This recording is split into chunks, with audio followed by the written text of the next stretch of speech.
Well, hi. Like Janet said, my name is Carmen, and I want to thank Janet for inviting me out. This is not the first time she's actually invited me out, so I kind of took that as a sign of God being like, hey, you need to go. Amen. I've had a rough week, but I don't really want to talk about my week. I want to let you guys know about how I've gotten to being able to deal with this week. When I was 5 years old in the year 2000, my mother was diagnosed with schizophrenia, and I have gone through about 20 years of getting to know my mother and her getting to know me and getting to know her patterns, and I think it's really important to talk about things like this: schizophrenia, dementia, Alzheimer's, just anxiety, depression, things that everybody deals with but nobody talks about. Yes. And so fast forward to this week, about 2.5 weeks ago actually, my mother disappeared. Wow. She's not on her medications. She hasn't been on her medications for a couple of weeks, but getting to a point where I can actually talk to people about this has been a very long process. Only by the grace of God, only by having people in my life who have guided me back to God. And it's amazing that my mother, dealing with all the things that she deals with in her head, has raised 6 kids. Wow. With my father. My father wouldn't leave her side. They're still married. They had 6 kids together. So through all of this, I left home when I was 17 years old. I moved from Dallas, Texas to Kentucky. My brother called me one day and he said, hey, I know you're struggling with being at home, you know, mom's situation, dad's situation, so he called me and he said, hey, if you go to school, if you dedicate yourself to go to school and you promise to finish, then you can live with me for a year. So I didn't even think twice. I said, yeah, I'll leave. I don't want to be here anymore, you know.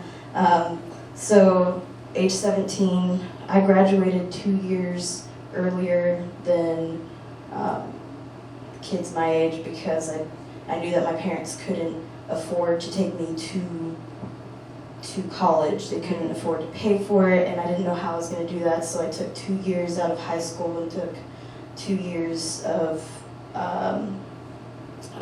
college, the basic credits, for free at a community college in Dallas that offers that. Wow. So I left early with the intentions of knowing that I didn't want to come back, but my brother called me. I said yes, and he drove all the way from Kentucky to Dallas to pick me up. And to have somebody do that for me when I didn't think anybody cared about me, even though I just didn't understand the situation that my mother was dealing with, Right. Meant a lot, and it still means a lot. Yes. Enough for me to talk about it 6 years later and say that that's a brother, you know. Even if he wasn't my blood and he came and picked me up out of a situation and said, hey, somebody cares about you, somebody wants you to do better. If I didn't have that, I wouldn't be here. Right. And so I got to Kentucky, and previous to that, actually, I was stealing my parents' car. I was drinking at an early age. I was doing all these things that I really wasn't supposed to, hanging out with all the wrong people. So when my brother called me, grabbed me, and he said, let's go, I said, let's go. So I went. Wow. And still was used to doing all of these things, so I ended up getting kicked out of my brother's house. I was homeless for about 3.5 months, lived in my car. He kind of gave me an ultimatum. He said, hey, if you don't do what you're supposed to do and what you said you would do, you can leave tomorrow. And I'm stubborn, you know, as young kids usually are, you know. So I said, I'll see you tomorrow. And so I left, ended up getting back into school, and so I got back into school. I was homeless, and I was still doing all these crazy things that I knew I wasn't supposed to. So being in this whirlpool, hanging out with all those wrong people, led me to a point where I just said, I don't know what I'm doing. So it's all by design, and I understand that I had to go through all of those things to get to the point where I said, I'm no longer in control of myself or what I'm doing. And my father raised me as my pastor. He every night we would pray around his bed before we went to go to bed, and he guided me. He guided all of us, and I just kind of strayed. And just like anybody else who's going through a rough time, sometimes you get so lost in your own thoughts, in the things that you're doing, and you don't realize what you're doing to yourself. So I was hanging out with two of my friends who play music, so we ended up going to Guitar Center, which is fast forward basically up to about a year ago. And at this point I had gotten my own place. I wasn't living homeless anymore. I was in school. I got a better job.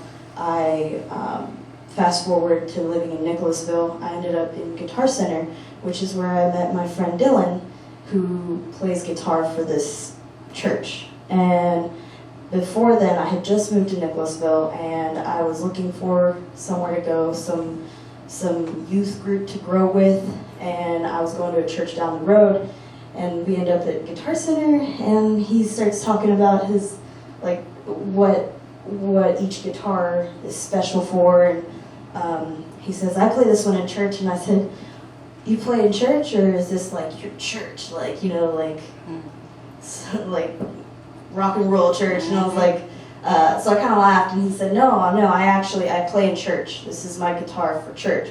And I said, well, I'm trying to find somewhere to fit, you know, I'm trying to find somewhere that people can help me grow, and I've been going to this church. And he said, okay, well, you should come to Danville and meet some of the people that I go to church with. You know, I'm trying to start a youth group, and that's where I met Janet and Margaret and Hasiel and Dylan, and start singing with them. And it was just crazy that I was at the right place at the right time, because I don't know who else could have done that other than God. Put it right in my face for me to see. It's like, hey, just like today, this is the second time Janet's asked me to come, and it turns out that nobody else was able to come today. So when she told me that, I was like, all right, well, I gotta go, let's go.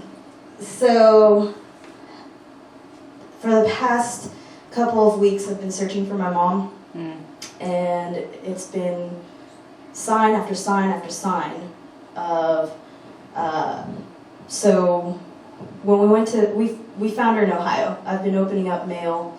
I've been talking to detectives. I've been trying to see if I could talk to bankers. And so we found her in Ohio.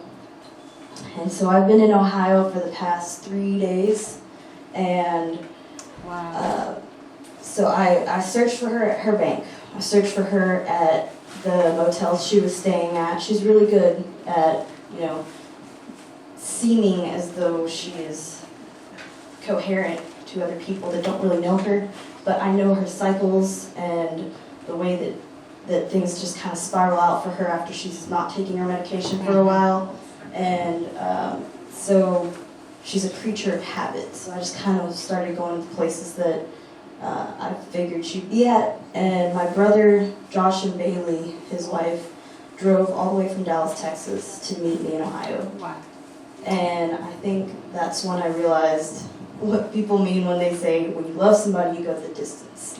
You know, not only the physical distance, but the emotional, like you love somebody and you'll do anything to help them pull themselves out of that situation, just like my brother did for me, just like my brother and my sister-in-law and I do for my mom, and I can't help but see God in that. And so when I got to Ohio, they met me at Kroger, and I was sleeping in the car, and my brother knocks on the window, and I get startled. I don't know who I am or where I am. Like I hadn't slept in maybe 24 hours, relatively. Like just I drove 4 hours, but then I stayed up doing all these other things trying to find her.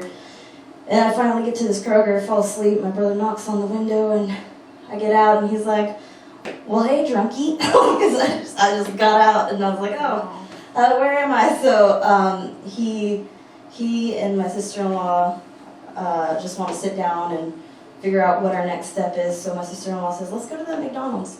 We get into this McDonald's, and our intentions weren't even to ask for my mother, but